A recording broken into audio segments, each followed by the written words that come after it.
Тағы да сәлеметсіздер ме оқушылар? Қаңтардың алғашқы сабағы тригонометриялық теңістіктерден бастаймыз. Жалпы сіздер теңдеу, теңістіктер, өрнектер, формулаларды, дәрежемен жұмыс, иррационал теңдеулер барлығын қарастырып тастадыңыздар. Мен сіздерге байқасам, сіздердің айлықтарыңыз біздің офлайн айлықтармен сәйкес келеді. Сондықтан біз былай жұмыстанатын боламыз. Мен қазір осы курстан кейін сіздерге қараша айының нұсқаларын және олардың талдауын ютубтағы сілтемесін жіберем. Желтоқсан айыныкін жіберемін. Соларды қарап шығыңыздар, мүмкіндігінше. Және біз ОБТ-ға дайындық, ол нұсқа талдаудан тұрады. Нұсқалар сіздер қарашада тапсырған бір нұсқа өзіңіздікі болады, желтоқсандағы біреусіздікі. Екінші нұсқаны бірден видеосын көрмейміз. Бірінші есептерді шығарасыздар. Өздеріңіз мейлі ол 40 есептің 10-ын шығарыңыз, 15-ін шығарыңыз, әйтеуір шығарамыз. Одан кейін ғана барып талдауларды көреміз, жақсы ма? Ол жерде жабайы әдістер, кейбір есептерді шығармай қалай жауабын табамыз, немесе шығарғаннан кейін қалай тексереміз, сол туралы айтылады. Бір видеодан тым болмаса 2-3 тақырыпты жақсы меңгеріп кетсек, ол да жаман емес. Бүгін бізде тригонометриялық теңсіздіктер, бұл жерде біз бірлік шеңбермен жұмыстанған болатынбыз.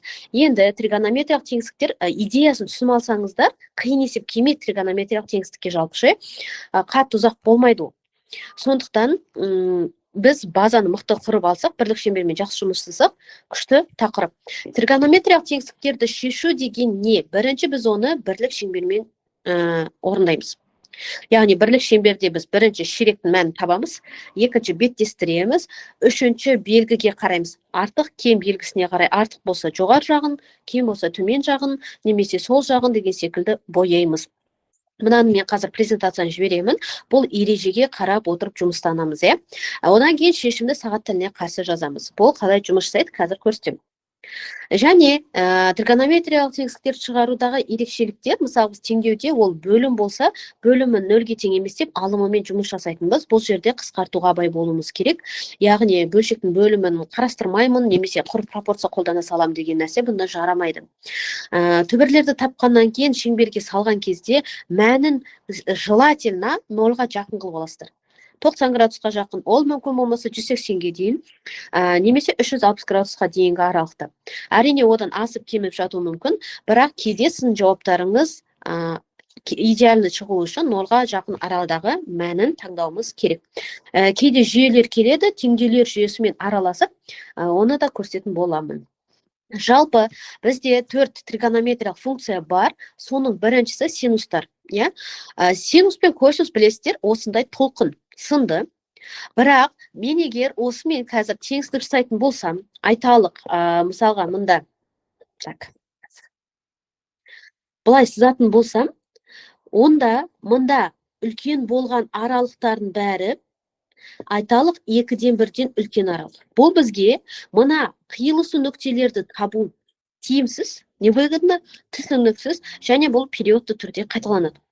Біз оны елестетеміз, бірлік шеңберге жіп секілді былай айналдырып жатырмын деп. Тура солай косинус. Бұл жерде ескеретін нәрсе, косинус -1 мен 1-дің арасында, синус -1 мен 1-дің арасында жатқандықтан, басқа аралықтағы жауаптар келген кезде ерекше бір жағдайлар пайда болады. Тангенсті қарайық. Тангенстің графигі мынандай болады, кубтық параболаға ұқсайды. Тангенстің мәндері, қарасаңыздар, минус пи бөлінген 2 мен пи бөлінген 2-де жоқ. Және дәл солай 90 градусқа 180 градус қосқан сайынға. Кешіріңіздер, қайта кетіп қалып отыр. 270 градус дегендердің барлығында мәндері болмайды.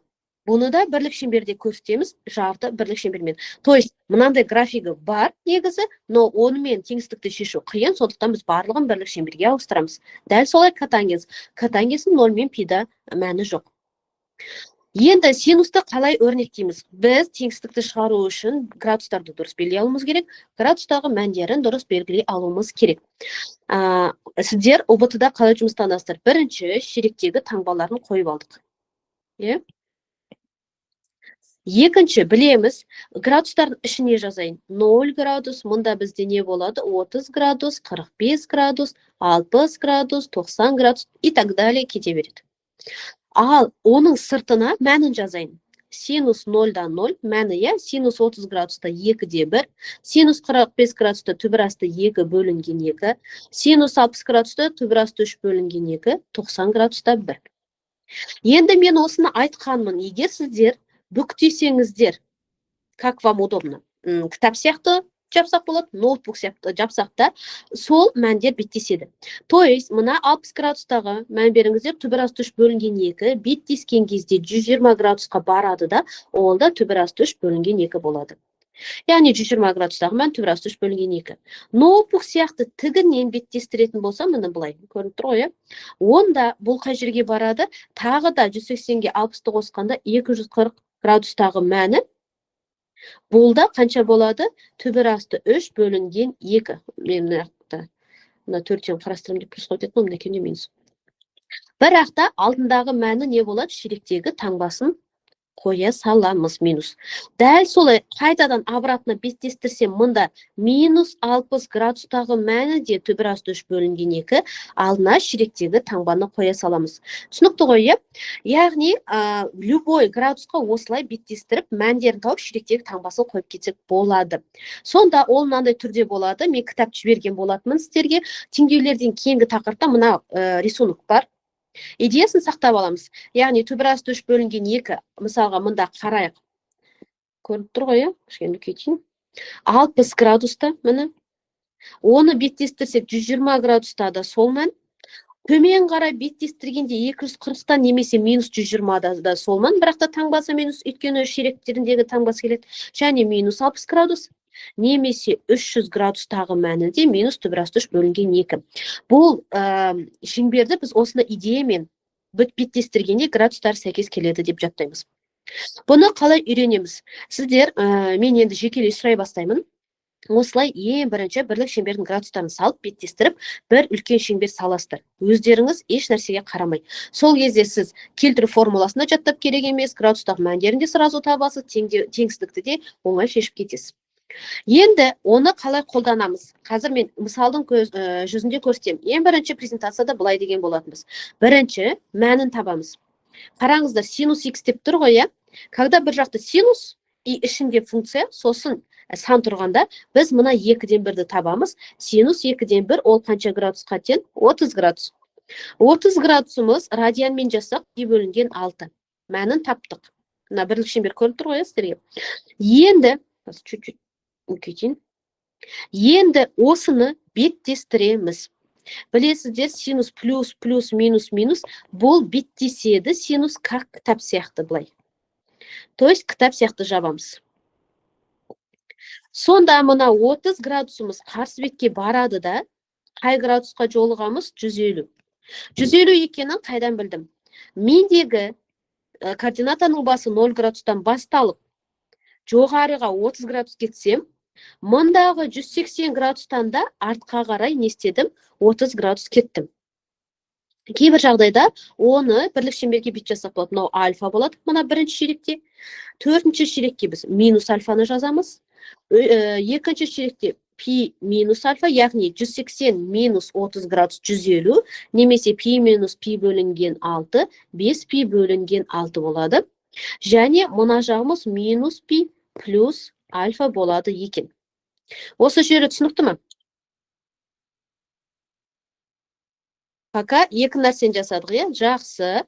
Нүктені таптық, кітап сияқты беттестірдік, қостық, 2 градус шықты. Енді екінші сіздер арасындағы таңбаға қарайсыздар, яғни синус x 2-ден 1 арасындағы таңба артық болса, артық деген кезде үстін бояйсыздар, кем дегенде астын бояйсыздар. Міне, боядық. Осы аралық, яғни 30 градус пен 150-дің арасы бізде жауапты береді екен.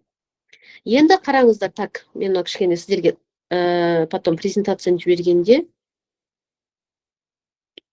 Енді қараңыздар, біз жауапты міндетті түрде бірінші ширектен қарай жүрген кезде сағат тіліне қарсы аласыздар. То есть бізде бір круг деп ойлайық, стадион. Сіз стартты бастайсыз бірінші точкадан, против часовой сағат тіліне қарсы жүріп, келесізде боялып болған жерге келгенде, ол бізде не болады? Финиш болады, дұрыс па? То есть бізде жауап былай жазылады. Старт кіші x кіші финиш. Нүктені таптық, беттестірдік, артық десе үстін, кем десе астын боядық, сағат тіліне қарсы жауапты жаздық. Осыны қазір қайталай береміз. Яғни бізде x кіші, финишіміз қанша? 5 пи бөлінген 6. Синус пен косинуста 2 пиканы қосамыз. Себебі неге 2 пика? Бұл ответ 360 градустан кейін қайталанады. Яғни 30 пен 150-дің арасын тағы да 360 градусты қоссам, 30-ға 360-ты қоссам 390 градустан, 150-ге 360-ты қосқанда 410 градусқа дейінгі аралықта да ответ бар. Болды. Стартымыз қанша еді? Пи бөлінген 6, қайтадан 2 пиканы қосам. Синус пен косинуста 2 пика қосылады. Болды. Жауап осы. Сонымен пи бөлінген 6 қосылған 2 пика кем біздегі дұрыс жауап С нұсқасы болады екен. Бұл бірінші есеп. Идеясы түсінікті ме? Алина. Таңбаларына қарайсыздар. Өте жақсы сұрақ. Мұнда артық деп тұрса, біздің есептейде мыналар былай артық болып тұру керек. Егер бізде синус x үлкен немесе тең 2-ден 1 деп тұрса, онда біз жауапта да үлкен немесе тең деген жауапты белгілейтін едік. Сонда бұл ана үлкен немесе тең, үлкен дегеніне қарайды, қатаң емес. Қайтадан сол идея, ережені прям андай іштеріңізден айтып отырыңыздар. Хорошо, кеттік. Енді мен мынаны кішірейтпеймін, осылайсы. Синус x кіші минус 2-ден 1. Минус 2-ден 1 деген жауап бізде 3-ші, 4-ші ширекте жүр. Дұрыс па? Таңбалар минус осы жерде. Егер 2-ден 1-ге ол 30 градуста тең болса, минус 30 градуста минус 2-ден 1-ге тең. Дұрыс қой? Кітап сияқты не істеймін дедім? Нүктені таптым, беттестірдім. Кітап сияқты. Міне мынандай сызық шықты. Кем десе қай жағын бояймыз біз? Асты жағын, төменгі бөлігін бояймыз. Енді осы жерде шатасып кетпейтін бір нәрсе, ол сағат тіліне қарсы. Кругты айналаймын мен против часовой, былай жүгіріп келе жатырмын, мен жүгіріп келе жатырмын. И мына нүктеден мен кіремін кругқа. Осы жер менде жарыстың басы секілді старт болады. Осы боялған шеңбердің бойымен келемін де, екінші нүктеге келемін, ол бізде финиш болады. Яғни минус 30-дан деп айтпайсыздар. Минус 30-дан бастап жүгірсем, мен минус 30-дан былай жүгіріп кететін болсам, ол жерде боялып тұрған жоқ қой. Сондықтан ол дұрыс болмай қалады. Сонымен бізде бірінші старт жазылады, x жазылады, финиш жазылады дедік. Старт қанша градус мынау? 240 градус. Немесе 240-тан 360 градусты азайтсам, минус 120 градус. Қайсысын аламын? Мен бұлай жаза алмаймын. 240 градус қосылған 2 пика. Апай 210 болмайтын беді, Так. 210, молодец. Дұрыс, бағанағы немен кетіп қалдым мен. Молодец. 210, мынау минус 150. 210 градус қосылған 2 пика, минус 30 градус қосылған 2 пика деп жаза алмаймын. То есть старт всегда кіші болады. Как машинаның спидометр секілді, сен 150-ден барып 30-ға бара алмайсың, кішіден үлкенге. Сондықтан мұна когда 210 сіздің жауабыңызға стартыңыз фиништан кіші болып тұрса, 360 градуста азайтып тастауға немесе 360 градуста қосуға құқығыңыз бар. 210-ға 360 азайтсам, минус 150 градус деп, мұна жақ минус 30 градус болса, онда нормально, минус 150, минус 30-дан кіші. Радианға айналдырып жүреміз, минус 150, минус 5 пи бөлінген 6. А вариант, және қосылған 2 пика, минус 30 градусымыз минус пи бөлінген 6, қосылған 2 пика. Осылай есеп шығады. Төрт нәрсе. Бірінші, нүктені аламыз, беттестіреміз, астын немесе үстін ситуацияға қарай бояймыз, сосын сағат тіліне қарсы жауапты жазамыз. Жауап кішіден үлкенге болу керек. Идеясы түсінікті ғой, апай түсінікті. Жақсы. Енді сендер кері байланыстарыңа, сұрақтарыңа қарап, мен мұқият тыңдап отыр деген шешімге келіп отырмын. Давайте мынаны өздеріңіз шығарып, варианттарын жазып көріңіздер. Уақыт берейін. Так, бізде Альмира белсенді, Тамерланды көріп отырмын, Алинур шығарып жатыр. Так, қалғандарын реттеп ашып ойыншы.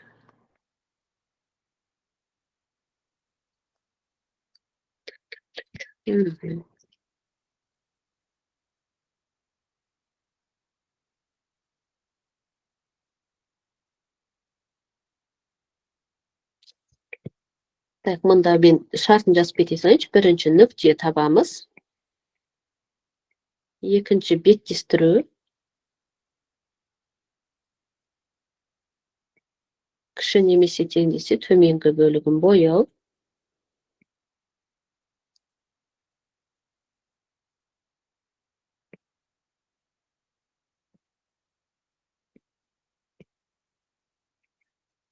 Мұнда қосымша жазып жатырмын, мен бірінші бетінде айтып кеттім, ол ережені аспай көшіріп аласыздар, иә.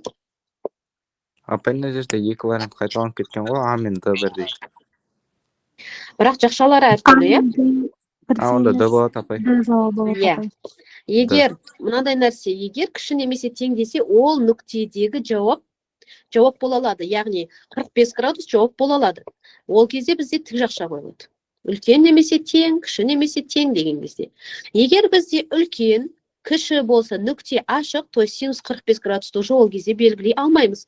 Өйткені синус 45 градус оған тең болып қалады, бізге тең болғаны керек емес, ондай кезде жай жақша тұрады. Осы жерден жақшаға мән береміз, е. Кіші немесе тең десе тік жақша, жай ғана кіші немесе артық деп тұрса, жай жақша. Вариант қанша дейсіздер? Д, е? Иә, Д апай. Бәріміз келісеміз бе? Келісеміз. Все, хорошо. Онда тездетіп көрсете салайын. 45 градусты алдыңыздар, е? 45 градусымыз пи бөлінген 4. Беттестірдік. Біз келдік 135 градусқа немесе 3 пи бөлінген 4-ке келдік. Сосын кіші немесе тең деді, төменгі бөлігін боядым. Получается, мен 135 градусым старт болады, сағат тіліне қарсы жүрген кезде. Финишім 45 градус. Дұрыс емес, е? 135-тен демек 360 градусты не істеп тастаймыз, азайтып жібереміз. Кейде болады, редко, но мынандай көп жауап десеп болса, наоборот 45 градусқа 360 градусты қосып, 135 градустан, яғни мысалға мен қазір былай айтқым келіп тұр ғой, минус 225 градустан 45 градусқа дейін деп айтқым келіп тұр, е? Или 135 градустан 405 градусқа дейін десем де ол да дұрыс па? Әйтеуір стартым кіші болса болды. Но біз 0 градустың маңайынан іздейтін болғандықтан 45 градуспен аламыз. Сонда минус 245-іміз 5 пи бөлінген 4 қосылған 2 пика. 45 градусымыз не болады? Пи бөлінген 4 қосылған 2 пика. Кіші немесе тең, үлкен немесе тең деген кезде тік жақша дұрыс айтасыздар, Д вариант. Так, мынандай жағдайда не істейміз? Қараңыздар. Бұл жерде уже кесте жоқ. 4-тен 3 болса, мен бағана айтып кеткен ситуацияны қолданамыз. То есть былай. Мынау альфа болады бірінші ширек, екінші ширек пи минус альфа, үшінші ширек минус пи плюс альфа, төртінші ширек минус альфа болады. Осыны негізге аламыз. Қазір мен 4-тен 3-ті белгілеймін.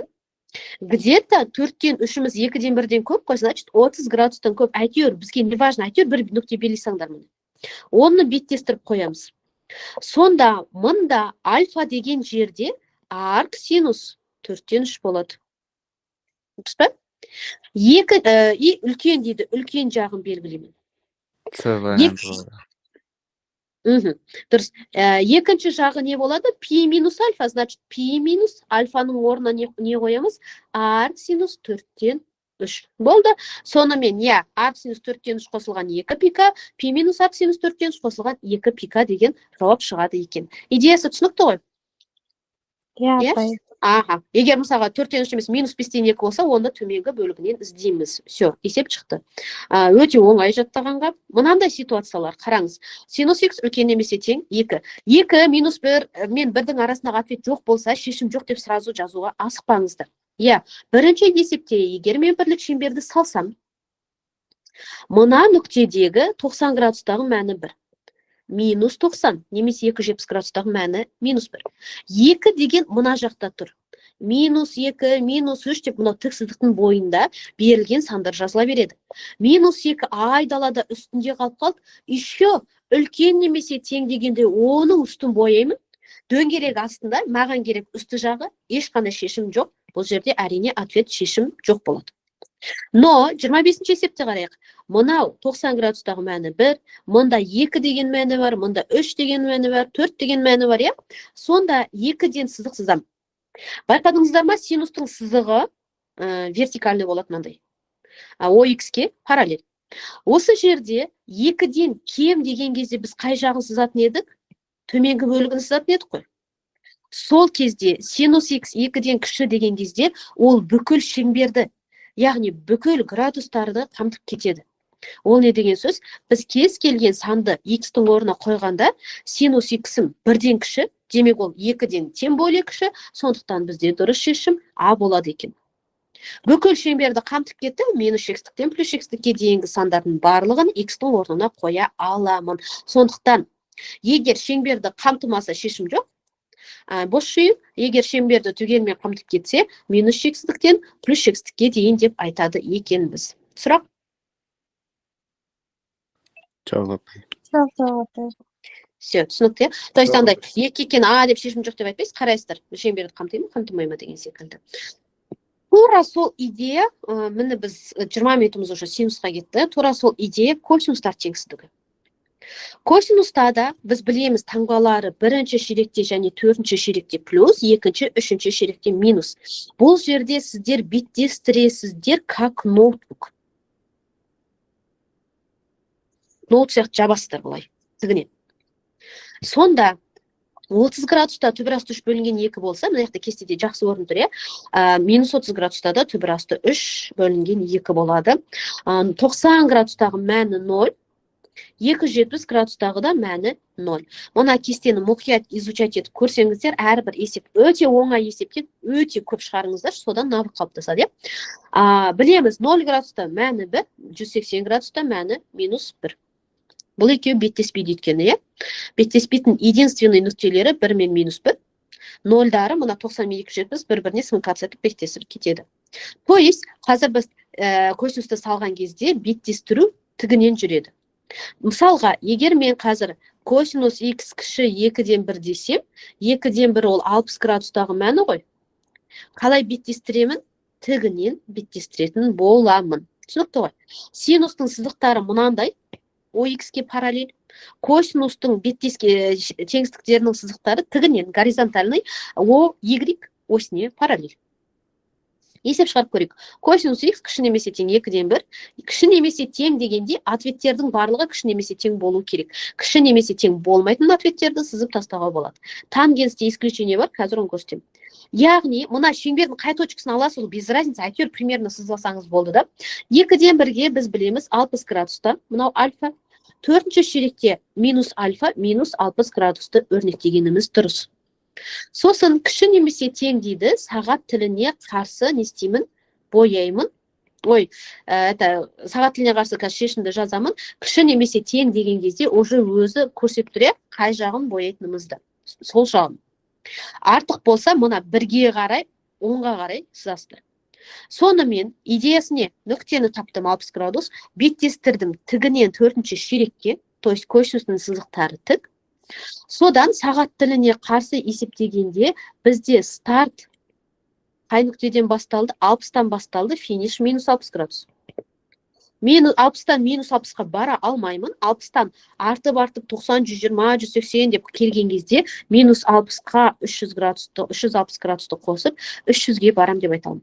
То есть старт 60 градус болса, біздің келіп жететін межеміз, финишіміз минус 60 бола алмайды, 300 градус.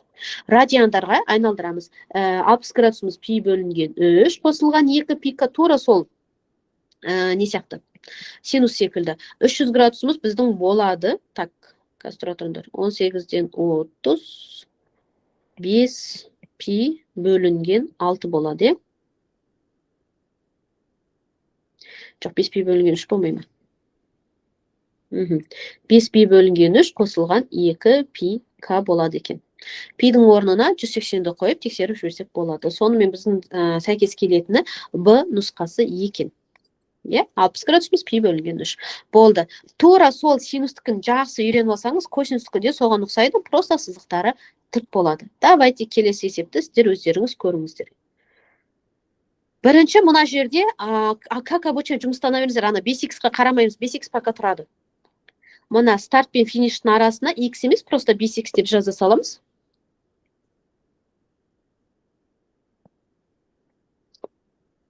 Сіздер шығара беріңіздер, мен шаблонын дайындап қойын деп отырмын.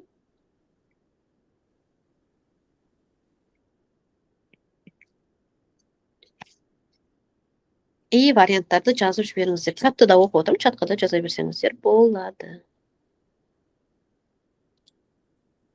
Бұма дейді. Бұға біреу.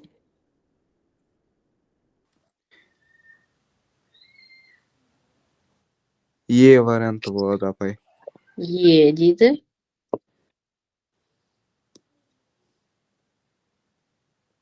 Е болады апай. Е? Мгм. Иә апай, е болады. Е дейді. Окей, кеттік.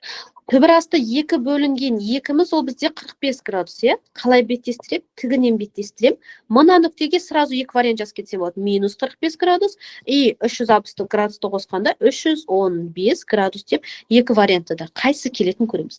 Артық деді, өз стрелка көрсетіп тұр, е? Артық 1-ге қарай, 10-ға қарай бояған кезде бізде жауап мынандай болады. Әлбетте бұл жерде 45 старт болып тұрған жоқ. 45 финиш болып тұр. Өйткені мен сағат тіліне қарсы айналып келген кезде ойынды дейінші жүгіруді бастаймын неден? Минус 45-тен. Сонымен осы боялғанның бойымен келіп тоқтаған кезде, боялған жер біткенде мен финишқа келуім керек. Сонымен стартымыз біздің минус 45 болғаны орынды, 45 градустан кіші болады. Минус 45-міз минус пи бөлінген 4, 45-міз пи бөлінген 4. Берілген x-тің қасындағы 5 әбден осылай ответті жазғаннан кейін ғана барып, екі жаққа кетеді. Аргументпен соңында жұмыстанамыз.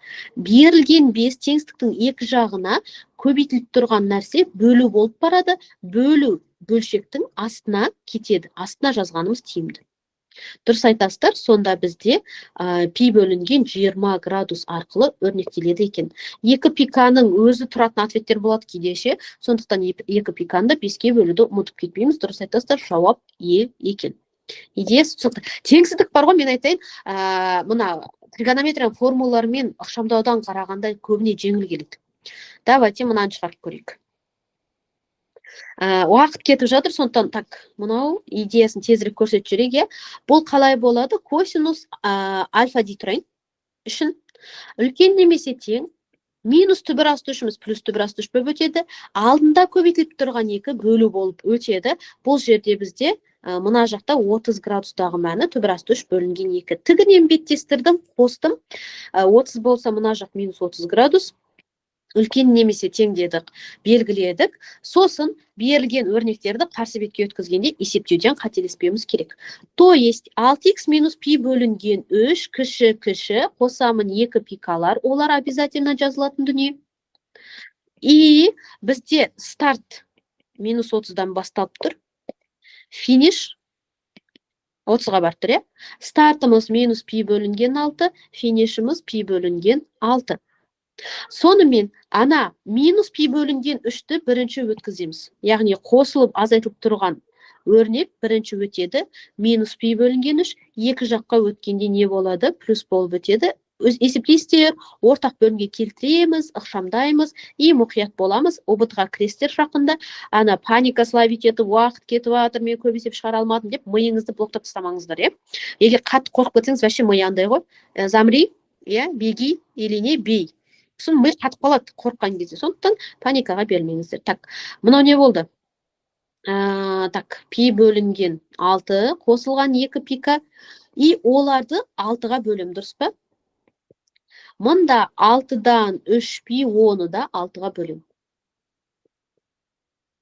Қостан ортақ бөлімге келтірдім, бөлдім, уже ары қарай арифметика алғамын. Пи бөлінген 36, қосылған пика бөлінген 3, мынаған келетін сияқты, е? Так, В нұсқасы болады екен. То есть бұл жерде айтқым келген не? Бізде бірінші идея косинусты болып қалу керек, ішіндегі нәрсе без разницы. Есептеп алдық, шеңберге салдық, старт финишті жаздық, теңістікті салғаннан кейін ғана барып, косинустың ішіндегі 6x минус пи бөлінген 3 дегендерді қарсы беттерге таңбасын ауыстыра отырып, бірінші қосу азайтуды, екінші көбейту бөлуді өткіземіз. Тангенске келдік. Қазір бір қайталап өтеміз, косинустың идеясы түсінікті деп ойлаймын. Тангенсте бұл жерде уже бізде симметрия бар. Біз бағана синус пен косинуста нені қосып отырдық? 2 пиканы қосып отырдық. Бүйтіп. Ал тангенсте повтор бар.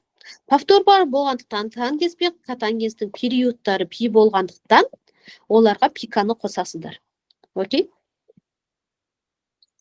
Мына жерде шеңберде көрсетілген олар 0-дан 0, 30 градуста түбір асты 3 бөлінген 3, 45 градуста 1, 60 градуста түбір асты 3, 90 градуста мәні жоқ. Мына жаққа бүйтіп прям үйреніңіздерші, осылай блок қойып тастаңыз. Блокатор деп айтамын мен. Вообще жоқ мәні, x түк жоқ, пустата. Ол жақта вообще ответ жоқ. Сонымен бұлар ана айналып тұрған есіктің тоқтап келетін стенкасы секілді тоқтап қалады. Осыған барады да, ары қарай асып 90 градустан асып кете алмайсың. Бардың да чапталып тоқтап қаласың, все. Осы нәрсені идеяға аламыз, және бізде мынандай. Мысалға, тангенс 60 градустан үлкен болса, мына аралықты бояймын. Уже бұл жерде как, не деп айтсам болады, пицца сияқты болады. И оған симметрично 270 пен 240-тың арасы боялады екен. Бұл жерде біз синуста вертикальный, косинуста тік сызықтар болса, котангенс пен тангенсті, как пиццалар секілді, 0-ге центрге қарай жібересіздер. Қалай есеп шығады? Так, енді қараңыздар, мен бағана айттым, мысалға менің жауабым 30 градустан кіші болса, мына тангенс пен котангенсті блоктарды обязательно қоясыз. Кіші дегенде мына x деген блок бар ғой, блокқа барады, тоқтап қалады. Егер осы 30 градусты симметрияласам, ол мына 210-ға барады да, содан жоғары қарай ұқсас симметрия 90 градустағы блокқа келіп тіреліп қалады. Екі жақтағы сурет бір-біріне айна секілді ұқсауы керек. Сонда, оказывается, мен мына 3-ші және 2-ші ширектегі жауаптарды салмай, 1 мен 4-ші ширектегі мына біреу жауапты ғана салып, осыған пиканы қостым деген кезде, мен автоматым мына көрінбей тұрған жақтағы сызбаны салып кеткен болады екенмін. Из-за этого шатасып кетпеу үшін біз мына жарты шеңбермен жұмыс жасайды екенбіз. Окей, ол қалай болады? Қараңыздар, бірінші тангенс дегенді көрдіңіз, тура осылай жарты шеңбер салып аласыз да, блоктарын қоямыз. То есть 90 градуста мәні жоқ, минус 90 градуста мәні жоқ. Обязательно қойып алыңыздар. И бір ол бізде 45 градустағы мәні бірге тең. Аламыз да центрмен қосамыз. Синус тік сызық, жатқан сызық, косинустікі тік сызық болды, бұнда центрге қосасыздар да. Үлкен немесе тең деген кезде, үлкен немесе тең дегеніміз мына тангенстің 90 градусқа баратқанда ол плюс шексіздікке баратқанда, астында минус шексіздікке баратқан. Неге? Минус шексіздік, минус түбір асты 3, минус 1, 0, 1, түбір асты 3, мұнда 10, 100, миллион деп плюс шексіздікке барады. Сонда үлкен дегенде әдеттегідей жоғарыға қарай сызамын. Жауап, как всегда, сағат тіліне қарсы белгіленеді. Мынау бізде старт болады, мынау бізде финиш болады. Сонда мен 45 градустан бастап 90 градусқа келуім керек. Бірақ мынандай но деген нәрсесі бар. ОБТ-да осыдан жостқа істейсіздер 100%. 90 градуста шешім жоқ болғандықтан, ешқашанда 90 градуста мынандай тұрмайды. Хотя, менде тангенс x үлкен немесе тең деген кезде мен айттым ғой, тура сондай таңба қойым керек. Бірақ 90-дағы мәні жоқ болғандықтан, біз плюс шексіздікті тік жақша алмаймыз ғой. Тура сол секілді 90 градусты сіз тік жақша қоймайсыз, жай жақша қоясыз. Блок тұрған градустарды всегда жай жақша, потому что олар плюс шексіздік пен минус шексіздікті көрсетіп тұр. Сонымен біздің стартымыз 45 градусын пи бөлінген 4 қосылған. 2 пика емес, не деп қосамын дедім? Пика, кіші x, кіші немесе тең. Көрдіңіз ба, мына жақта мен кіші немесе тең деп қоямын. Но 90 градусқа кіші немесе тең деп қоя алмайым, жай ғана кіші. Всегда жай жақша немесе жай кем таңбасы. Пи бөлінген 2 қосылған пика болады екен. Болды, есебіміз шықты. Так, қай нұсқа кеп тұр бізде? Так, мына жақта опечатка кеткен сияқты, мен дұрыс жауап тауып тұрған. Жоқ бар екен, С нұсқасы. С нұсқасы жауап болды. Блоктарда ешқашан кіші немесе тең, немесе тік жақшаны қоймаймыз. Идеясы түсінікті ғой, жарты пицца. түсінікті апай. Давайте, онда мынаны шығарып көрейік. Мынаны бірден бәріміз бір ауыздан бір келкі қылып шығару үшін мен басын бастап қояйын. Тангенстің тақ функция екенін білгендіктен минусын заранее шығарып алыңыздар, желательно. Сонда проблема болмайды. Плюсті бір асты қарсы бетке өтті. Білесіздер, теріс санға көбейткенде теңсіздіктің таңбасы ауысады, яғни үлкен немесе тең емес, кіші немесе тең болып ауысып кетеді екен. То есть осы түбір асты үш, яғни 60 градустағы мәнімен жұмыстанамыз. Ал қайсы ответ болады?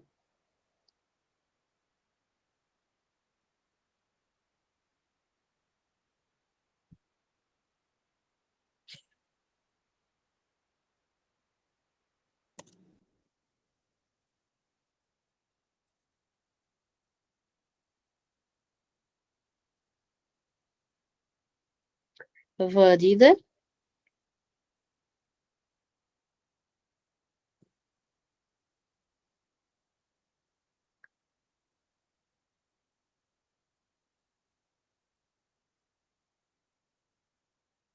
Қалғандарымыз.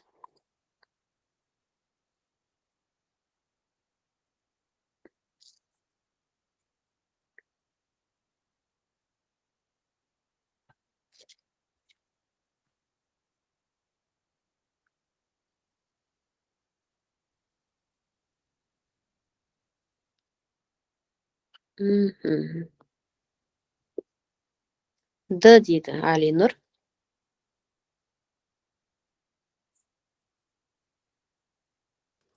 Е жауап сияқты апай. Не жауап сияқты дейді, дұрыс. Так, Тайыр, Данияр, Елдар, Ешжан, сіздерше.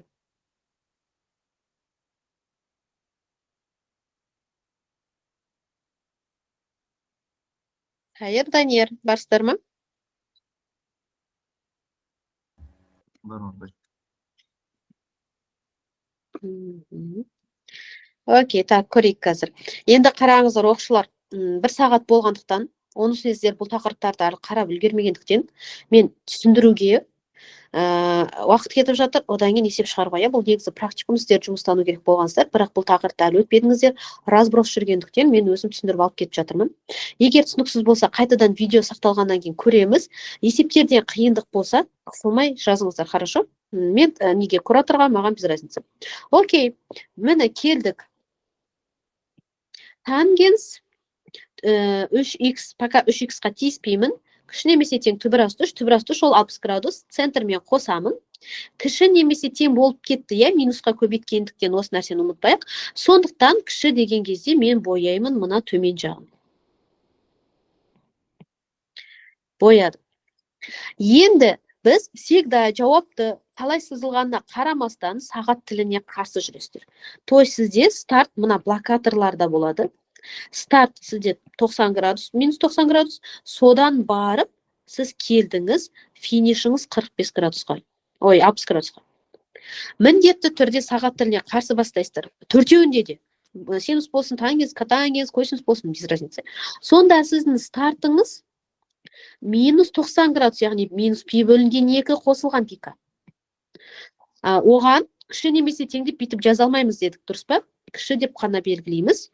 Өйткені 90 мен минус 90-да ешқашан кіші немесе тең немесе тік жақша тұрмайды. Сонымен 3х тангенсінің ішіндегі функцияны жазам.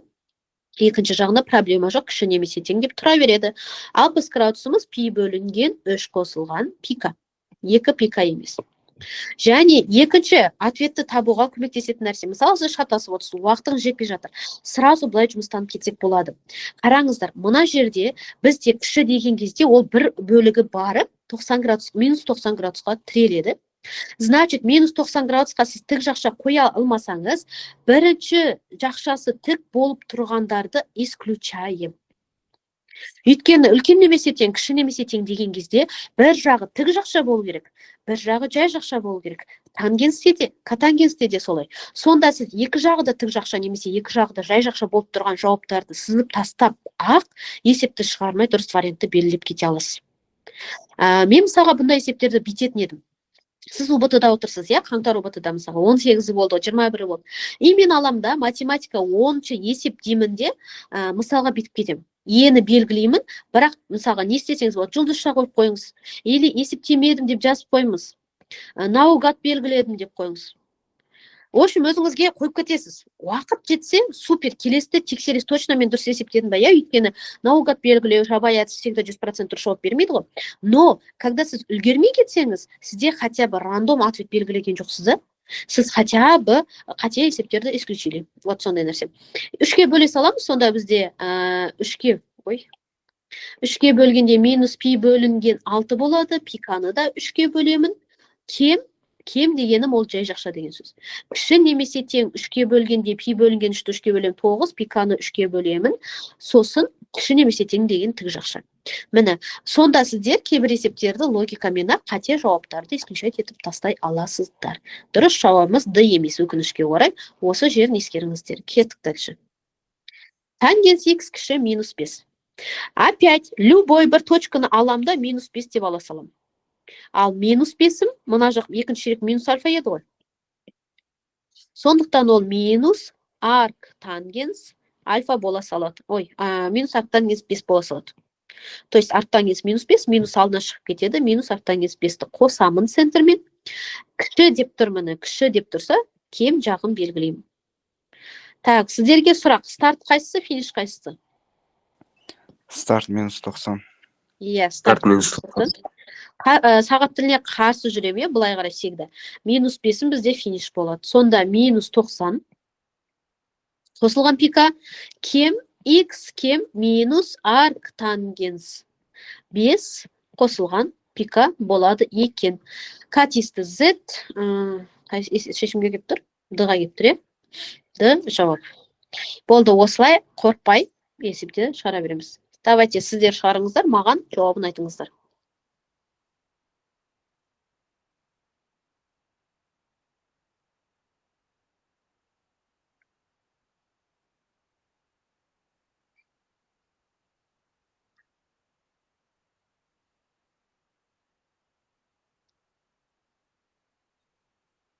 Давайте уақыт қысып бара жатыр екен.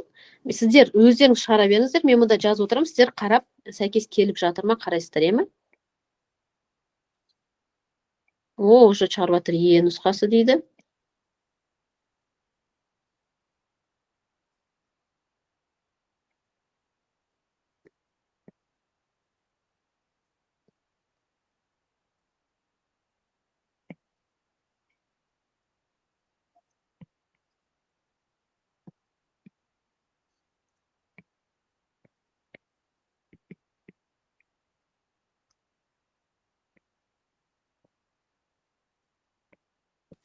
Дейді, жақсы, барлықтан бір ауыздан шығарып жатқан сияқтысыздар. Так, нұсқасы, дұрыс. Керемет. Барлықтарыңызда шешім бір жерден шығып тұр. Жақсы, ешшаны көрдім. Сіздердің Данияр, Альмира, Алинур, Айбек, керемет. Окей. Тангенс түсінікті болса, котангенсқа кеттік. Исключение неде болды сонымен? Синус пен косинуста бізде үлкен немесе тең, кіші немесе тең дегендер қалады. Тангенс пен котангенста блокатордағы мәндерін мүлдем қоймайсыздар. То есть, мысалға 90 градус, минус 90 градусты тік жақша қоймаймыз ешқашан. Синус пен косинуста кіші немесе тең 2, үлкен немесе тең 2 дегендердің шешімі жоқ, минус x-тіктен плюс x-ке дейін. Екі ответтің біреуі.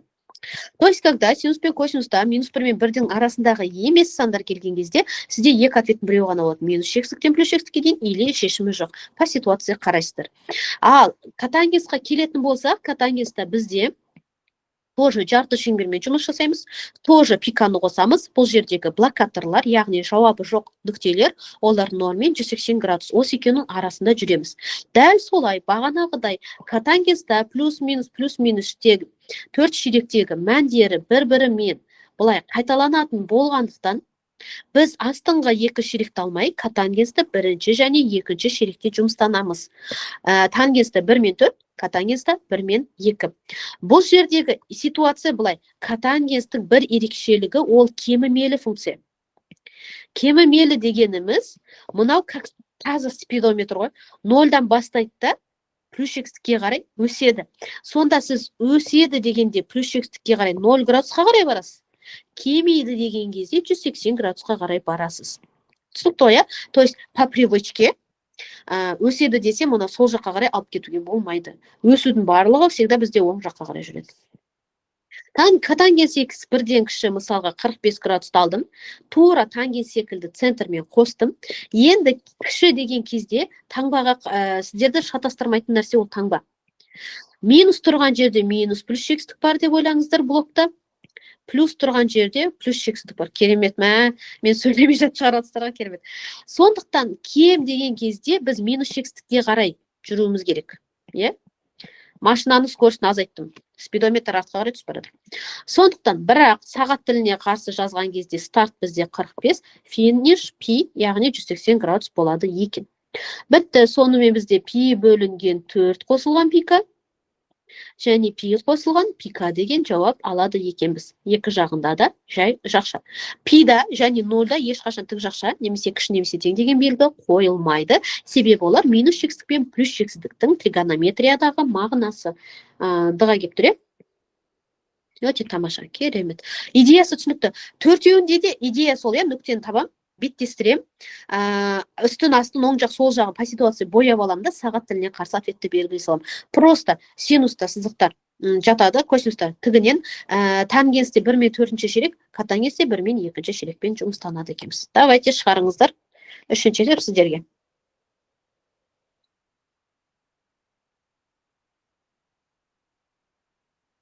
Қарап отырып шығарып отыр ғой. Көзбен атып шығарып отырсыздар ғой.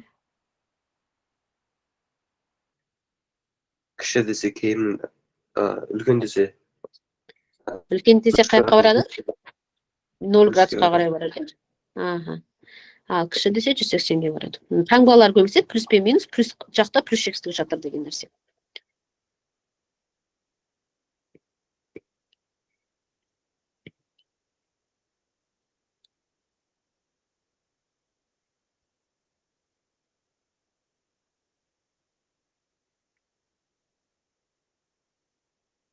Е дейді.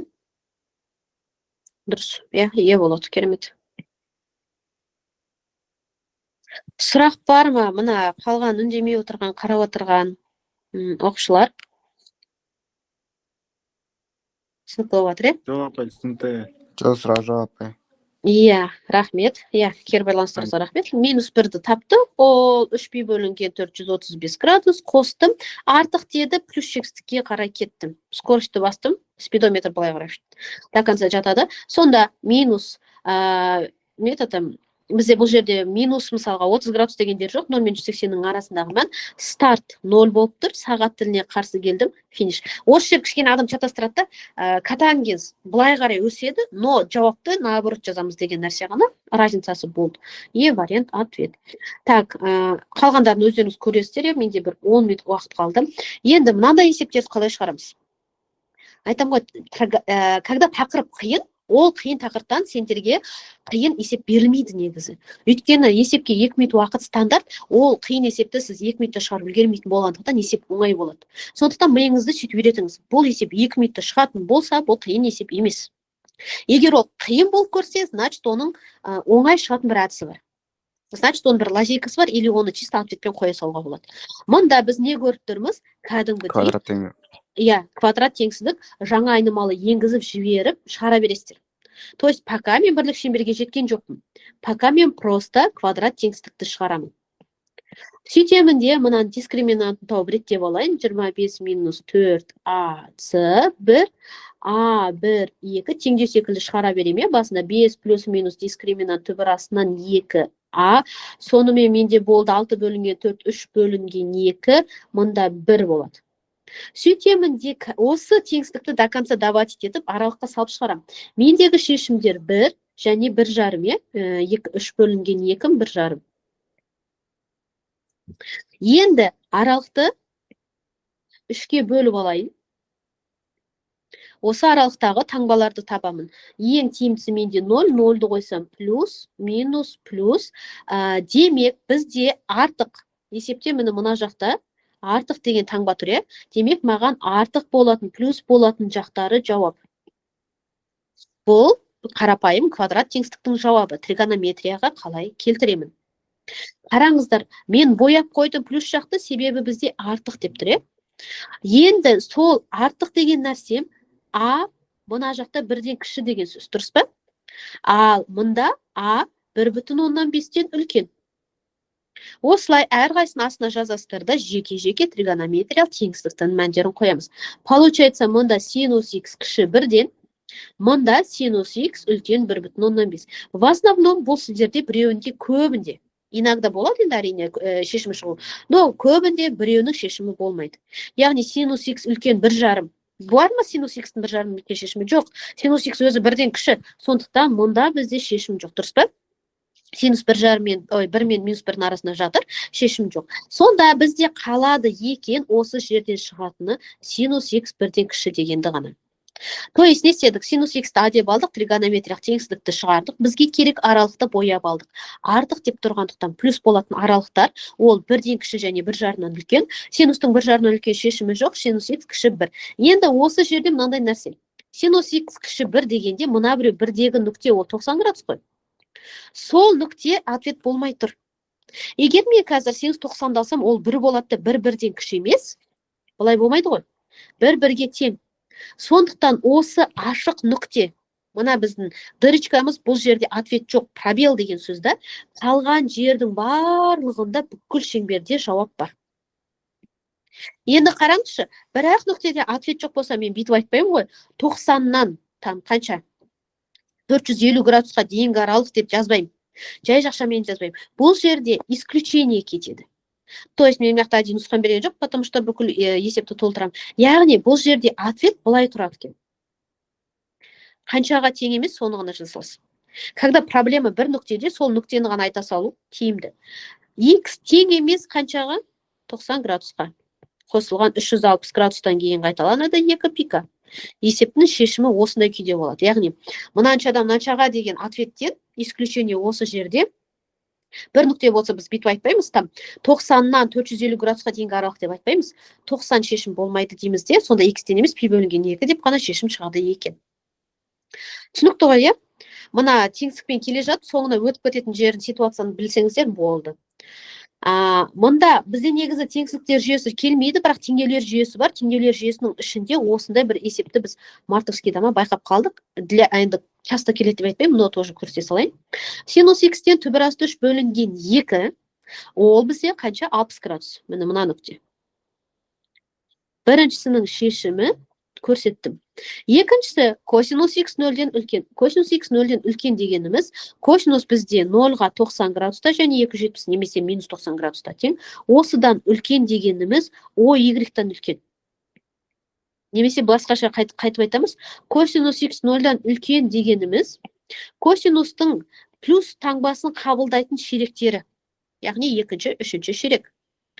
Осы аралықтағы синус x-тің жауабы 60 градус бола алады. 60-қа 360 қоссам 420 градус бола алады. Оған 360 қоссам 780 градустардың барлығы мына бірінші синус x-тен түбір асты 3 бөлінген 2-ның жауабы, дұрыс па? Солардың мына аралықты жататындарын ғана белгілеу керек. Енді мынандай сұрақтар туындайды. Причем-то синус x-тен түбір асты 3 бөлінген 2. Негізі синус түбір асты 3 бөлінген 2-ге